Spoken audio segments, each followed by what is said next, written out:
Well, hello, welcome to the channel and thanks for joining me. As you will have seen from the thumbnail and now from these wonderful little instructions, today we're going to take a very quick look at the Prinzsound SM8 stereo module, also the Weltron space helmet or space ball. It's the same unit fundamentally.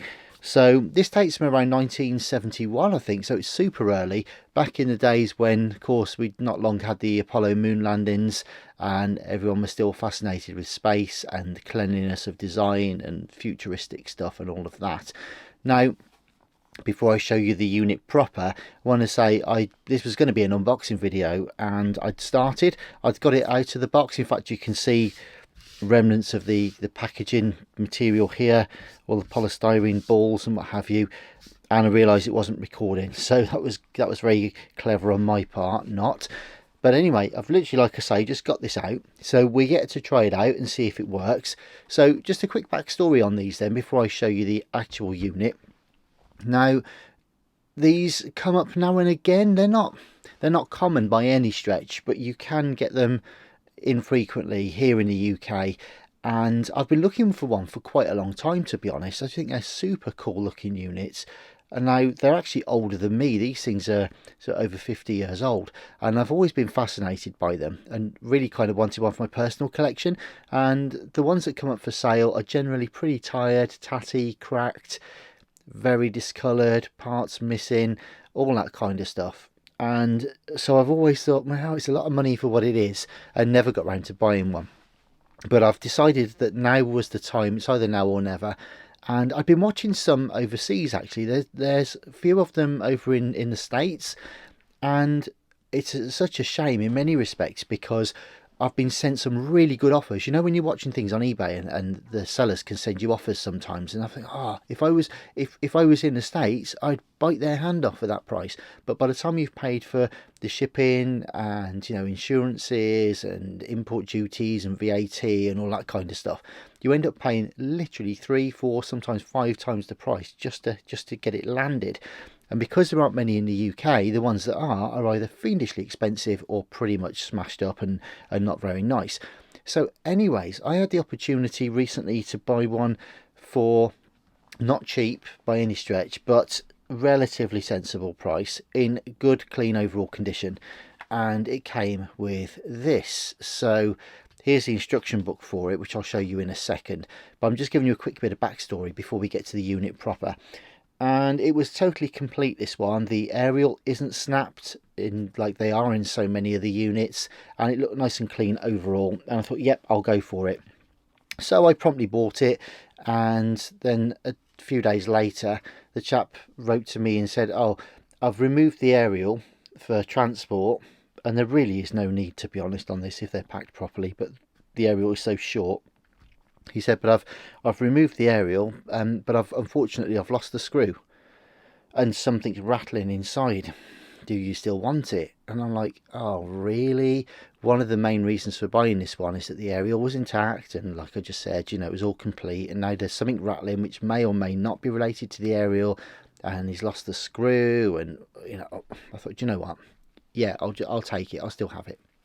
So anyway, it's arrived just now. I've literally taken it out of the box, done nothing with it yet. As I say, we've still got all the packaging on the bench here. So I've just pressed record to bring you guys on board. But basically, what came with it is power lead. Now, this particular one isn't your modern figure of 8. It's one of the original old kind of flat side-by-side 2-pin. And it's a 2-core flex, the original one. So still feels fairly supple. So I'll be able to use that one. I'll give it a good clean at some point and replace the plug. I'll put a nice new plug on that, I think. So that's that. Now, the aerial came with it. As I say, the chap had removed it already, and I think it's the original one. That's the annoying thing. You know, the original little holes in there, little details, and I think these ones are about a 7 or 8 section. 1, 2, 3, 4, 5, 6, 7. Yeah, it's an 8 section aerial, which gives you a decent reach, decent open length, but allows it to retract nice and easily once it's on the unit without taking up too much space, and still looks nice and neat. But you can see the mounting screw that would have gone into there. I'm not sure though. I'm a little bit worried because generally speaking I think these would come out and then rotate and still extend, so I'm not sure if there's supposed to be a stem on the bottom of this or not. We'll figure this out in due course, I guess. Anyway, so there's the aerial. So this is lovely quality. It's like a, if I just, it's not that horrible blackboard sound, but if I just gently run my hand over it, you can always feel the texture like a vinyl cover on this, and yeah, it looks gorgeous. So in here then are the instructions. Very early 70s, kind of monochromatic but with a bit of single colour print over the top, so I guess you'd just call it two colour, wouldn't you? But there you go. But like vinyl paper, really thick, gorgeous. Yes, it tells you all about what's what you get, what you don't, all that kind of stuff. Specs on there. Oh, there's a circuit. Yeah, schematic as well. Happy days. Nice. Well, we might need that actually. Depends on whether or not this thing works. I don't even know if it works yet or not, to be honest. So at least we've got the schematic if we need it. Right. Anyway, enough jibber jabber. Let's take a look at the unit, shall we? That's what we're all here for. So here she is then. Wow, how cool is this, guys? How cool. It literally looks like a space helmet, doesn't it? It's fabulous. How amazing. I love it. I really love it. It's cool. It's ever so heavy. Anyway, it's an 8-track player come AM FM radio.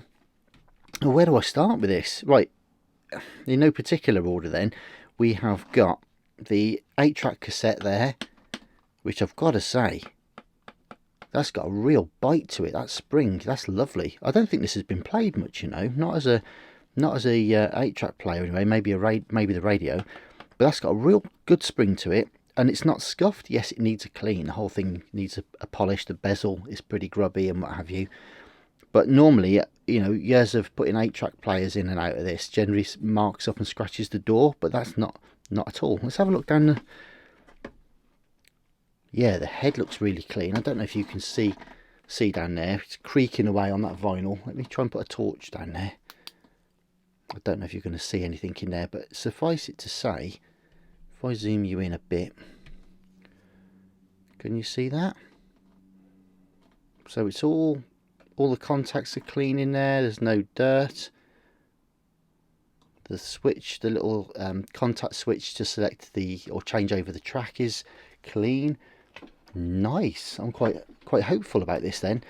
Right, let's take a look at some of the other functions while we're here then. So as I say, we've got the 8-track door just there. Oh, there's a little battery meter. That's a cute one. Tiny little battery meter tucked away on the side there. You've got 3 controls. You've got your balance, obviously slides from left to right. I'll come back to that in a second. Tone, high to low. Volume, obviously your min to max. In terms of your function controls there, you've got AM radio, FM, and it says FM auto, so that might be mono and stereo perhaps.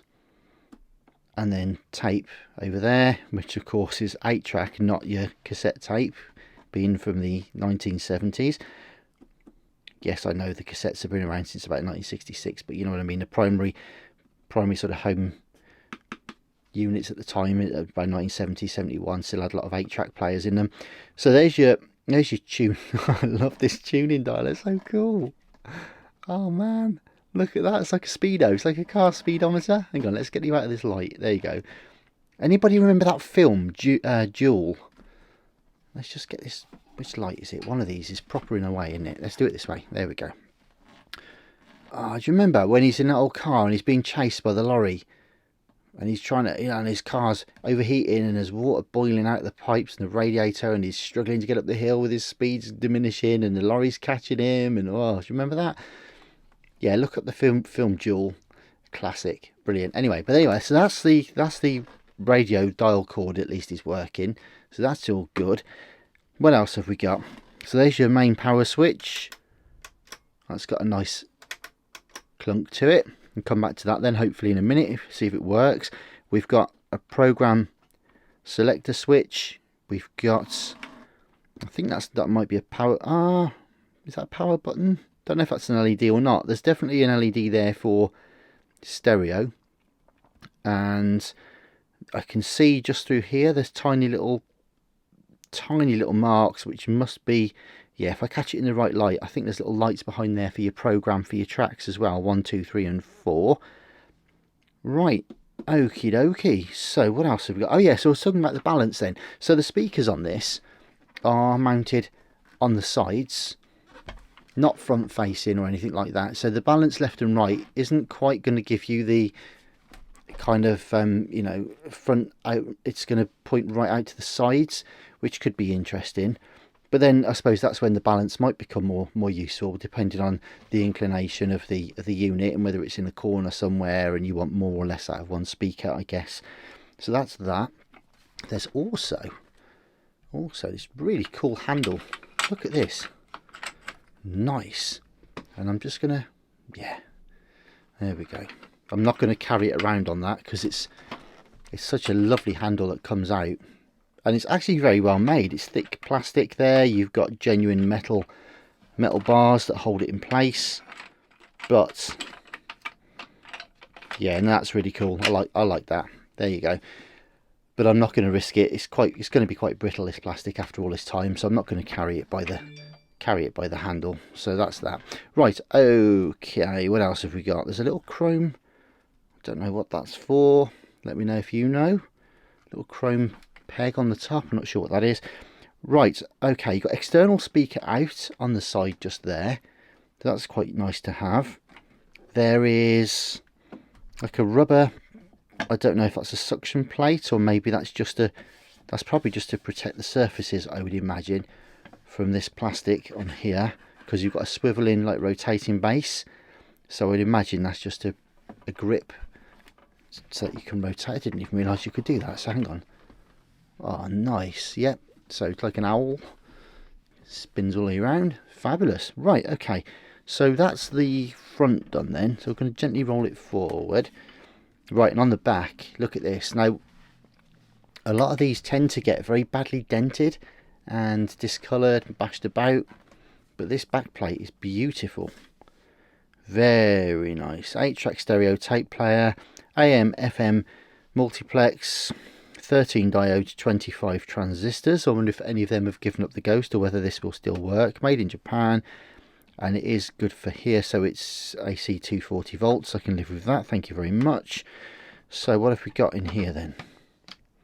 Oh, hello. So look at this, guys. Oh, nice. So it's got the original car adapter, like cigarette lighter adapter there, with your point there for your 12 volts, which goes into there. So let's just see if you can see this one. Good. So we've got a 12 volt adapter from a car, so it will take that directly as DC, and then that's your connection for your AC just there. Right, now, battery tray. Nice. Okay, right, hang on, let me just see if I can gently turn this around. So, well, that's tethered as well. This is so there we go. Right, so if I lift that, and then the little battery tray came out somehow then. Here it is. Is that it? Come on, how does that work? How does that work? I don't know if that falls out or... Ah, there it is. Ah! Oh, guys, look at that. That's like new. Oh, wow. Gosh, that is like new. Good Lord.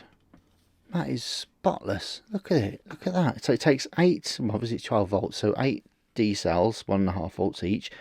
And then there's your hardwired cable. Oh, man. Oh, that is so cool. Oh, yeah, now you can see. Now you might even be able to see in there. Again, apologies for the framing. This wasn't really the plan for today. So if I'm careful, there you go. Look how clean that is inside there. That is just gorgeous. Do you know what? This is a good one. This is a lovely clean example. So that goes on here, and then that locks the batteries in. So there you go. That's how you do that. Cool. Right, okay, so did I tell you, I'm not sure, and I might be repeating myself, but I think I might have told you, the guy said that he removed this for transport, that he didn't really need to, and in so doing lost the screw, and he said there's a rattling around. So I don't know what that rattling around is going to be. I presume it's going to be some, I'm hoping it might be the back end of the aerial, the mounting screw or something, or it might just be that battery door. Yeah, because I guess if you tip this up and down, that battery terminal mechanism there actually comes loose. It's got like a little spring on it actually, so maybe that's what the noise was, and all is not lost. Right, do you know what? Let's plug this in, shall we? Let's plug this in and see if it even works. I'm excited about this.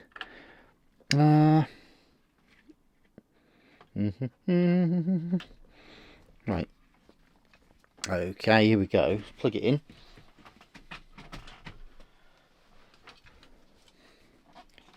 Incidentally, look, you've got there's a little hole just there, so that it's all neat and tidy, and you can put the back on when you're running it off the mains. Righty ho, guys. So where are we at then? Let's turn the volume to 0. Let's do the radio first. AM power. Oh, I heard something. Yes, come on. Oh, bit crackly, but not bad. Right, tuning. Here we go.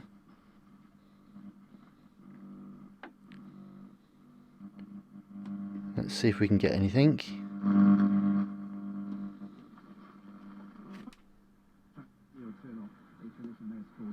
Staying in the county, New Mills B4389 closed off near to Chambay Coronion as the police incident. Nice. After that moment, and they're heading into this weekend.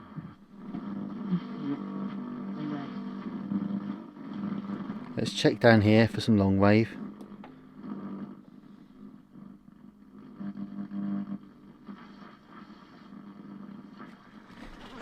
Might need moving around a bit.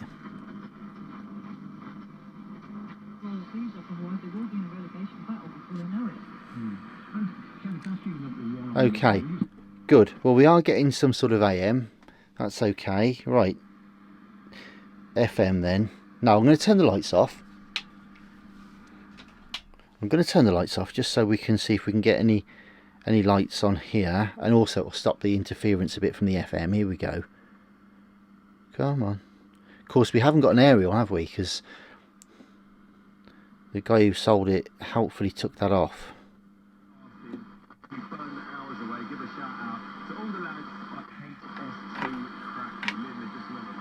We should be able to, I think, screw that back into place all in due course. So I'm not overly concerned, to be honest, given that structurally it's really nice and tidy.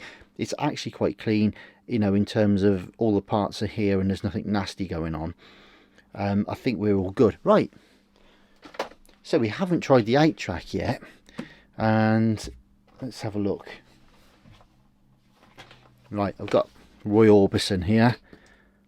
Okay, just a quick look. So I haven't serviced this tape yet, so I wasn't sure if this one had already separated or broken, because quite often the little track join tape comes away.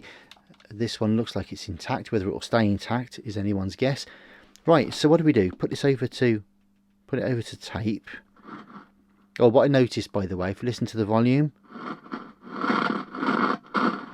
that needs a clean. And also, in so doing, the speakers were coming and going on different sides as well. So the switch probably just needs a clean. At worst, it might be a dry joint from one of the channels through the volume slider. But nothing too bad, I don't think. Right, guys, here's fingers crossed time. Does it work? Into the cat flap. Let's do it. Get in. Right.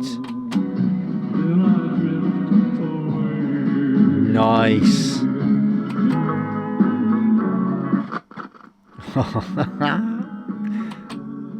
Yep, and all the lights are on. There you go. See that light moving?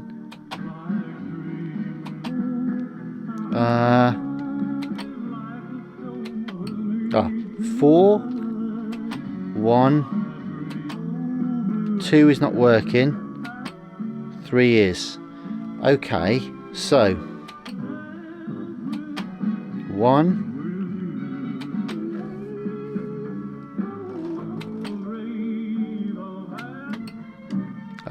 so let me just turn that down so you can hear what I'm saying. Basically, there's a little indicator light there. In fact, I'll turn the other light off as well, just so you can see it properly.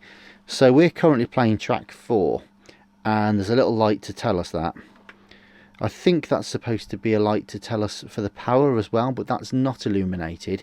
So I think we might have an LED out there.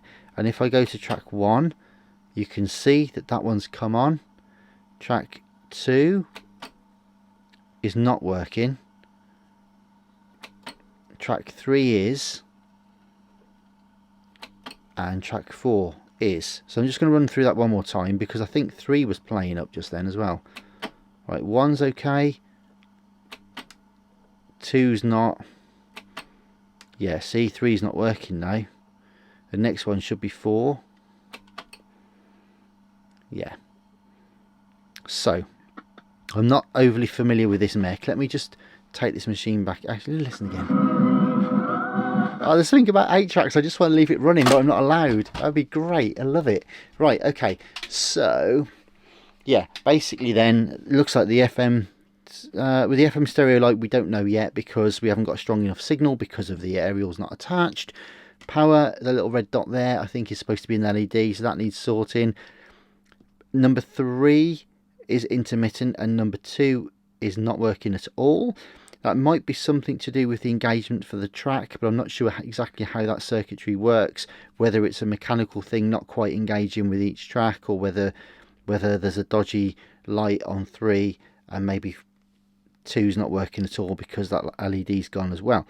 So what do we need to do then? Well, overall, actually, I think it's okay. We've got AM radio. We've got sort of FM radio, so I think that's just the aerial's fault, as it were, at the moment. So we'll take it apart, give it all a clean. We've got, in fact, I didn't actually, hang on, just while the siren's going past, I'll just check the tone and balance. Yeah, let's put this back in.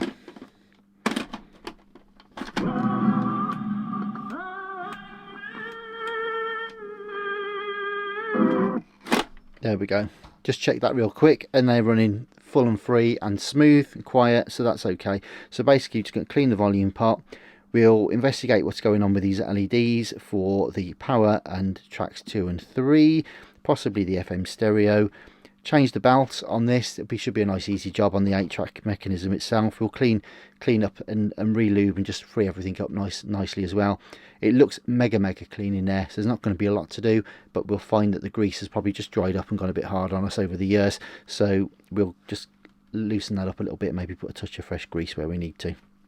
But I've got to say, oh, and then probably just a bit of an overall sort of gentle polish as well. It's surprisingly clean. It's a tiny bit discoloured. These do go a bit yellow over age, but I've got to be honest, I've seen an awful lot worse. So, do you know what? I'm super pleased with that. So, do you know, yeah, it's just great. I love it. I tell you, it's a shame because of the copyright. I must make a tape of an 8-track. I've got 8-track recorders that I've worked on for the channel before. I must make an 8-track of copyright-free music, and then for stuff like this, we can just play it and have a listen, because I just think it's a fabulous, he says. There you go.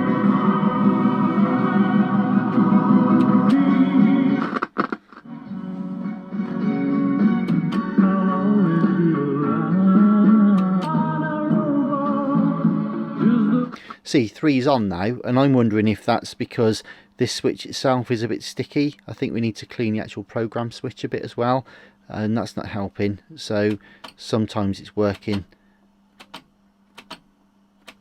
sometimes not. It's a bit intermittent. Anyway, listen, we'll get to that when we do the actual... There we go. We'll do that when we do the actual service on this thing. But I just wanted to share it with you. I just think it's a fabulous little machine. Honestly, I say little. It's a bit of a beast, actually. It weighs a fair old bit as well. Oh, man. Chuffed to finally have one of these.